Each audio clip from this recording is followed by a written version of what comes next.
With us now, Democrat Chris Murphy of Connecticut. He's a member of the Senate Foreign Relations Committee. And, Senator, there's so many stories like that.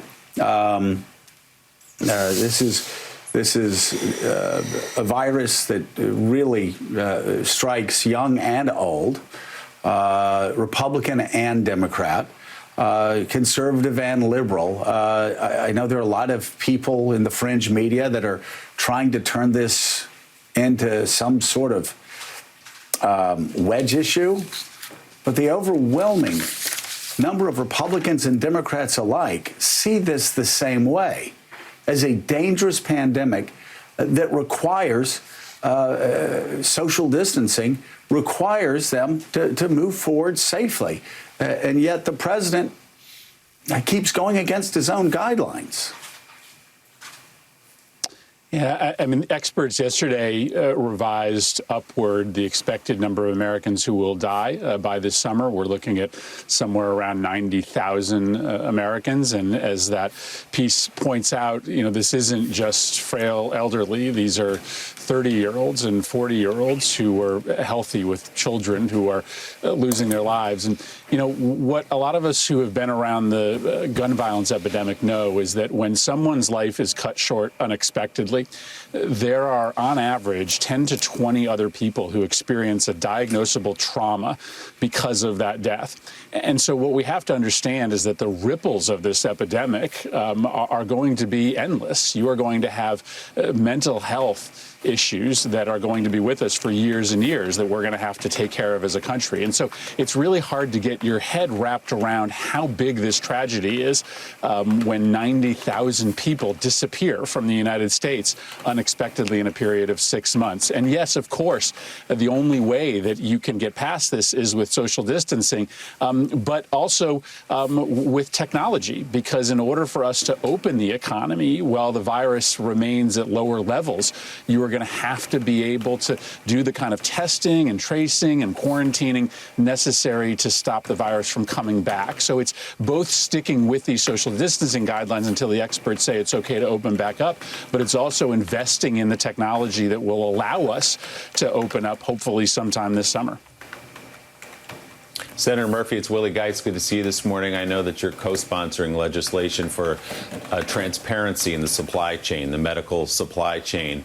And I'm curious, as I listened to some of the news yesterday, the president using the Defense Production Act to reopen meat processing plants because there's a projected meat shortage in this country. We know that those processing plants have been hotbeds of coronavirus.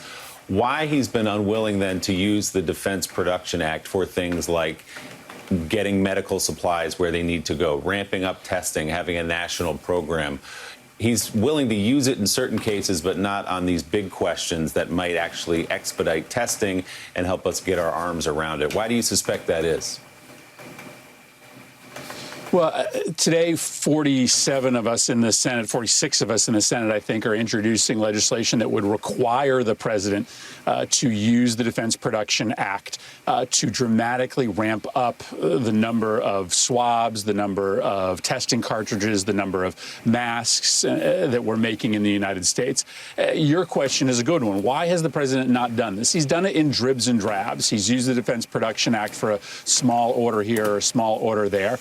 What we understand is that big business interests through the Chamber of Commerce have been lobbying the president not to use his powers under the Defense Production Act to make more medical equipment, and then also to make sure it gets distributed to the right places. And the reason for that is that those industries are making a lot of money by price gouging, by the scarcity of the supplies today. And they don't really want the federal government coming in and dictating how much they produce and what price it's made at.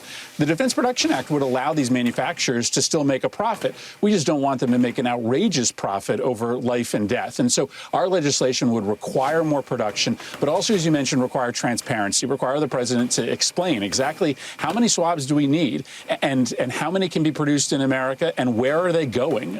Right now, we don't have that visibility on what the administration is doing. Claire McCaskill has a question. Senator Claire. Good morning, Chris. Could you briefly explain to everyone the difference between a give or take a giver state and a taker state. I noticed that Senator Scott of Florida took a swing at states that need aid. And by the way, Florida will be on that list because they're dependent on sales tax since they don't have an income tax. Talk about the states that are givers and the states that are takers, and how you feel about senators from taker states taking a swing at a giver state.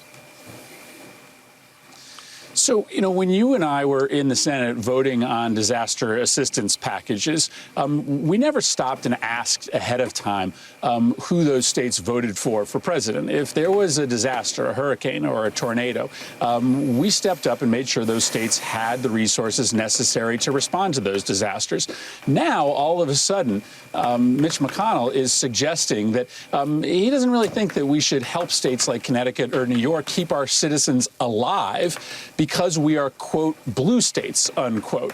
That's extraordinary, the idea that we're going to decide who lives and who dies based upon who we vote for president. But he also suggested that he didn't want to bail out states like Connecticut and New York. And this is to your question. Every single year, the state of Connecticut gives to the federal government somewhere between $10 and $20 billion more than Connecticut gets back.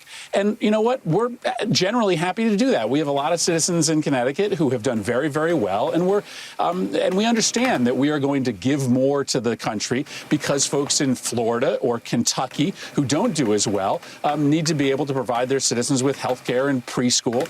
We understand that. But the idea that somebody in Florida whose state is receiving far more in federal funds every single year than it gives to the federal treasury is pretty wild. And I just don't want to get into an environment in which we are not helping our neighbors when they're in need, and that we're not understanding that sometimes states that do a little bit better should help states that have a little bit more need. Jonathan Lemire. Senator, a new political divide emerging. We heard the president talk about this yesterday. Is the two chambers of Congress and whether or not they will be in Washington to vote on the people's business during this pandemic. We've heard the House of Representatives say they won't be returning because the House physicians said it would not be safe for the members to be in Washington. Washington's still very much a hot spot of the pandemic, while Senate Majority Leader McConnell has said that he is forging forward, that he wants the Senate and you to return in the coming days. Talk about what sort of balance can be struck here. What is the solution? Is something like remote voting possible, where therefore the representatives could be safe, but yet still do the vital legislation needed? So I think remote voting is possible and needed. But I also think we need to be clear about why the Senate is coming back into session next week. Mitch McConnell isn't calling the Senate back into session next week to work on emergency relief legislation related to coronavirus. He's not calling the Senate into session next week in order to do oversight over the bungled and mismanaged response by the Trump administration of the coronavirus. He's calling the Senate back into session next week in order to get one of his friends, his political allies, appointed to the bench and possibly to stock the federal judiciary with more conservative judges. That's not business that is necessary to do right now. If you are going to put at risk the lives of thousands of Capitol workers, these are cafeteria workers, janitors, as well as political staffers, then let's make sure we're actually responding to the crisis. And that's not what the Senate will be doing next week. We are apparently going to be voting to appoint one of Mitch McConnell's proteges to the federal bench. And in doing so, we are going to put a lot of people's health at risk. All right, Senator Chris Murphy, thank you so much. We'll be following the legislation you'll be introducing, the Medical Supply Transparency and Delivery Act. Thank you very much.